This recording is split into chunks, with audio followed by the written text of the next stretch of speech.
I'm Sarah Jean here at Friends of Strays, and I'm here today with our veterinarian, Dr. Emerson, to ask her a couple of questions about upper respiratory infection. So Dr. Emerson, what is upper respiratory infection? Upper respiratory infection is essentially a kitty cold, very similar to common colds that people catch.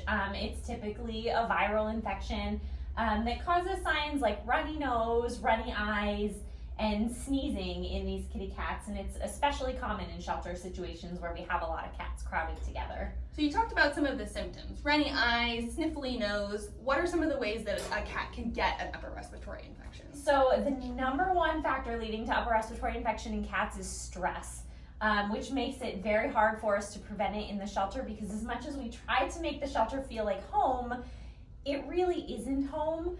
There's a lot of cats in a small space here. It's hard for them. There's dogs barking, and stress lowers their immune defenses, so it allows these viruses to kick in and make them feel sick. So it's very, very important to keep our cats as happy as possible, which will help keep them as healthy as possible. Okay, so we want to keep our cats happy, and then if our cat does have an upper respiratory infection, what are some of the ways that we treat it? So mild upper respiratory infections actually don't really need much treatment other than supportive care. Again, making the cats feel better. Sometimes we need to help them stimulate their appetite a little bit, give them stinky food that smells good, that tastes good. If they have a more severe infection, we treat it with some antibiotics.